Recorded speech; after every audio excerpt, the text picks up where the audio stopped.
are Consent and Environment Manager Offshore Wind at RW Renewables. Thank you for joining us today. Thank you, Lisa. And your company is active in a number of markets around the world, obviously, with numerous ways of protecting local biodiversity. I understand you even have floating gardens, although you can't tell us too much about them. No, I won't be able to talk very much about it. But I guess, the floating garden concept fits within a wider approach at RWE. We've got very clear objectives at company level that are announced. Net positive impact on biodiversity by 2030, carbon neutrality by 2040. So these are big challenges that we have to answer in our new assets. So that's definitely something that we're working on now, because these new projects are the projects that we're working on now. So the floating garden is really one of these concepts that we're evaluating and progressing, but it all fits within an integrated approach, which is the mitigation hierarchy, and RWE we're really looking at all of these steps, so avoidance, reduction, enhancement and compensation. So that was the illustration on the slide, but we've got lots of different examples across the panel of measures and projects that we take, depending on the environments within which you operate and the project that we develop, of course. So, yeah. So in your case, obviously, it's the developer taking care of this. Do you think there's an argument to say that the governments should play a bigger role when it comes to protecting biodiversity? Yes, of course. I think the governments of their own countries have the responsibility and the accountability for the environment in the end. But as operators, it is our responsibility to put forward a project that is going to be, has little impacts as possible and is accepted. That acceptability piece is very important. So, for me, the environmental approval process is not just an evaluation process for a project, but it's also for a proponent, someone that carries the project. It's about robustness of a proposal, and it's inscribed within wider environmental management approach, which obviously sits at corporate level. So that acquiring that license to operate is really the responsibility of the operator. I mean, the government responsibility is to set those objectives for conservation and protection, and as operators is for us to meet those objectives whichever way that's going to happen. The government also plays a role when it comes to providing information on the initial conditions of a site, if I understand that right, in many countries. Do you think that is a good idea? Are there good, bad examples, for example, in France or Germany? Yes, it's very important. Obviously, access to robust, scientifically acquired data that is pertinent to the site and the operations that we want to develop is very important. So for us to be able to, put forward nature inclusive designs and projects, we need environmental data very, very early on in the process.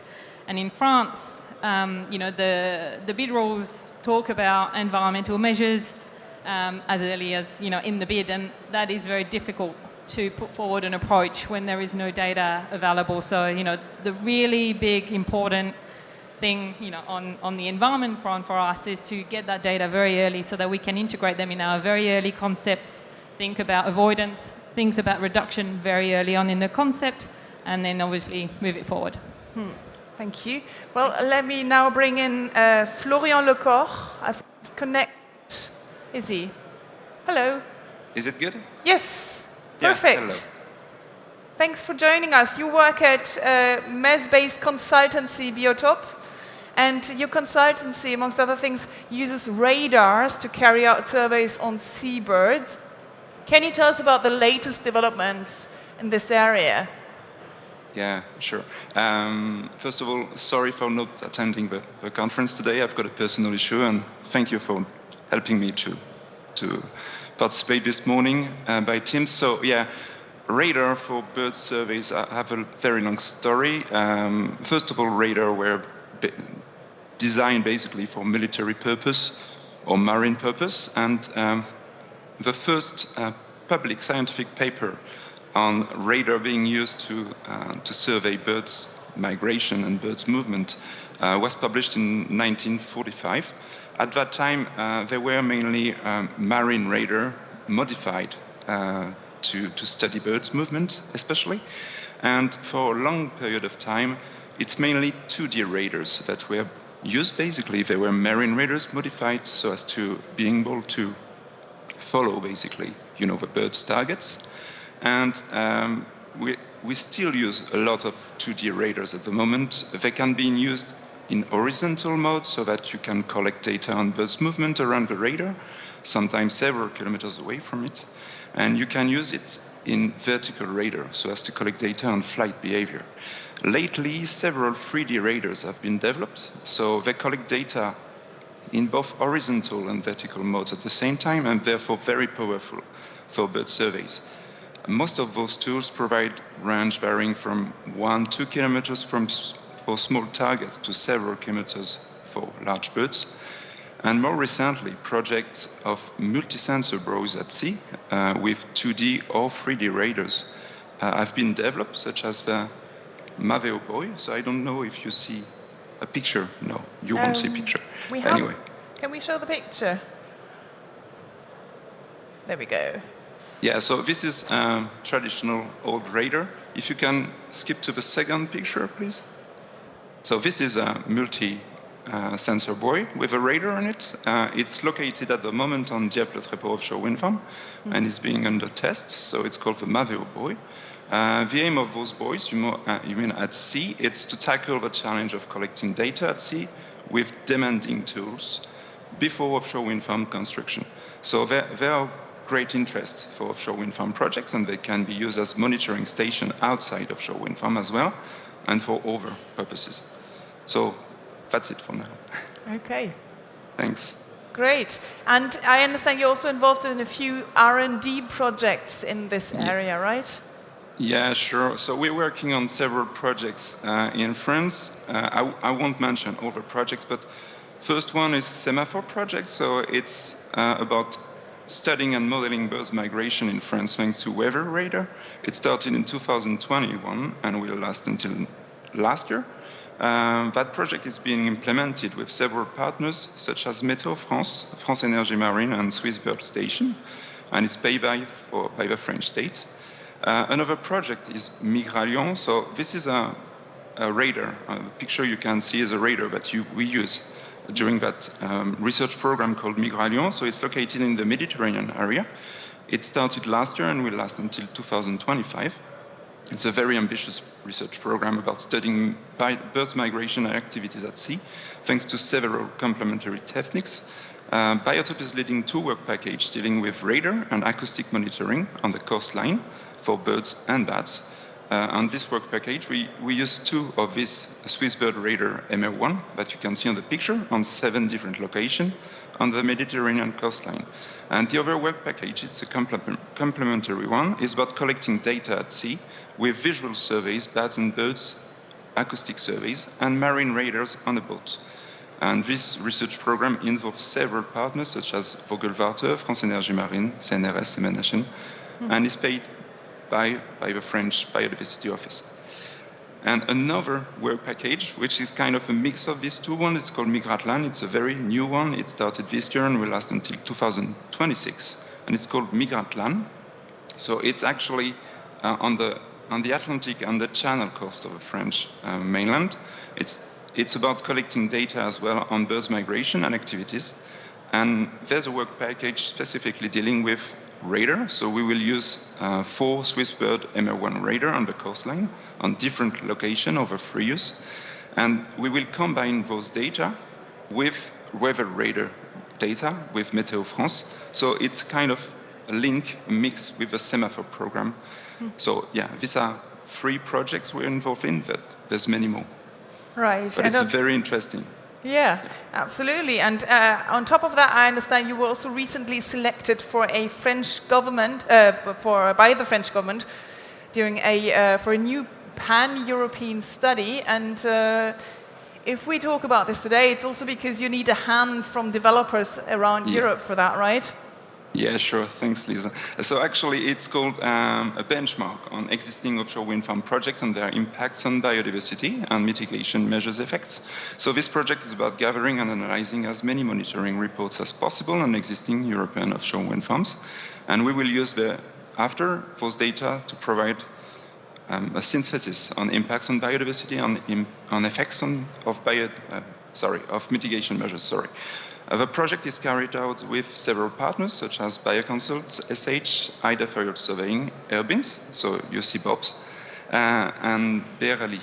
And we will definitely need a strong support from companies that run offshore wind farm projects in Europe. In fact, results of that project will just rely on the quantity and quality of monitoring reports that we will gather, basically. So we definitely need a hand. And if you want more information, you can go to the stand, Biotope stand on the conference. My colleagues there will be able to provide you with more details on that project. Thanks a lot. Well, thank you. Thank you for all these details, Florian Lecorps. And well, we heard about the different measures, but are all these measures effective? To answer that question, I'm going to bring in Bob Rumes.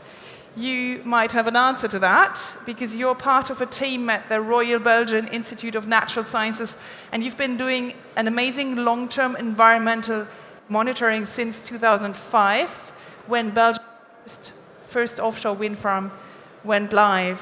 Tell us, what have you been doing? Thank you. Good morning, everyone. Finding my place on this stage has been a bit like sighting a wind farm. It's uncomfortable for everyone involved, but in the end you get there. So indeed, we have been conducting a long-term monitoring, and this is because we obliged developers to contribute to a centralized fund when they were as part of their environmental permit. And this fund coordinates and executes the environmental monitoring for all wind farms in Belgian waters.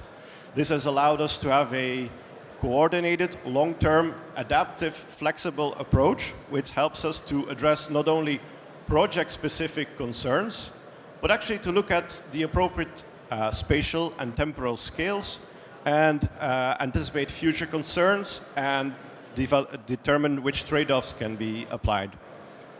Now, I am highlighting a lot of advantages because I want people to do this. Why? One of the side effects, or intended side effects, has been that all environmental data that's been collected is publicly available. And for the carrot for the developers, it is also proven to be quite cost efficient. And finally, we cooperate in this with the Dutch WOZEP program and with other programs in Europe, such as the work done by France Seanergy Marine. What's been the outcome so far? What are the results? Yes. Let me just summarize all of that. No, I will just give a very some rough description of what we are been doing, and I will focus on the operational phase, because this is where this actual long-term vision is quite convenient. So I will start near the seafloor and with lower trophic levels, so for benthos, as well as for fish, we find increases in biodiversity, biomass, abundance of species, even some rare species that are popping up. And this is an effect that's not limited to the turbine footprint, but is actually expanding to the entire wind farm area and beyond. This is only in part due to the artificial reef effect. Another side effect is, of course, the reduction in fisheries pressure. If we look a little bit higher, we get to the cetaceans and other marine mammals. So I'll start with seals. So there's no nearby seal colonies. So we do get seals that are foraging on the turbines, but it's quite rare and it's unlikely to increase. We do have quite some porpoises in our waters.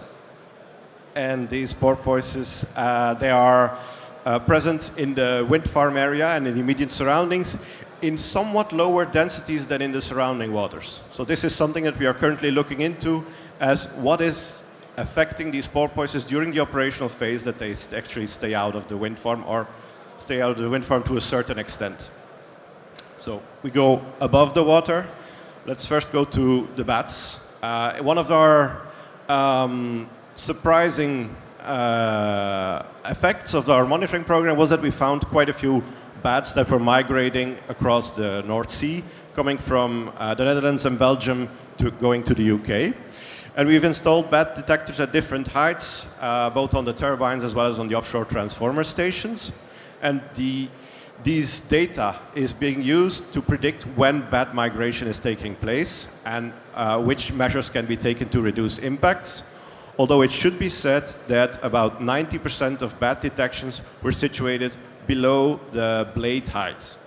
And then finally we come to birds, which is actually our main concern or our main worry. And so on the one hand, we had direct mortality as a concern, where we found prior to the development that we had quite a lot of collisions. But using the actual data on their flight height and habitat use, we were able to refine these collision models. And this actually showed that for most species, collisions are not an issue, especially not at the current level of development. And this was done by tagging data which showed their habitat use and flight heights, as well as the seabird service at sea. But our focus shifted to disturbance, to the effect of disturbance, where quite a few species are avoiding the wind farm area, such as divers and gannets. And although this is not an issue right now, with the anticipated rollout in the North Sea, this may have population scale effects.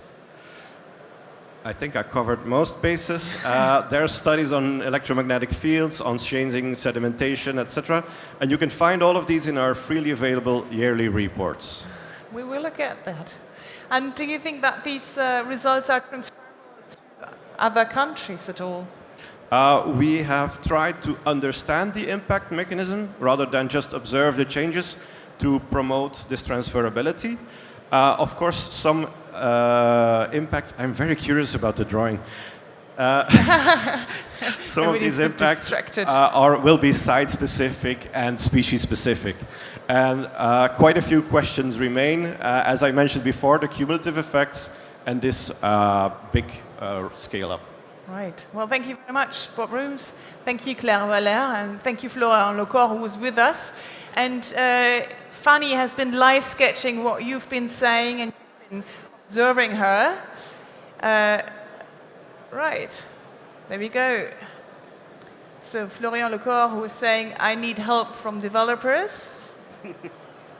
You were talking about a net positive impact, and Bob Rumes with your beautiful long-term environmental study, the monitoring you've been doing. Thank you very much. Thank you for having us. Thank you.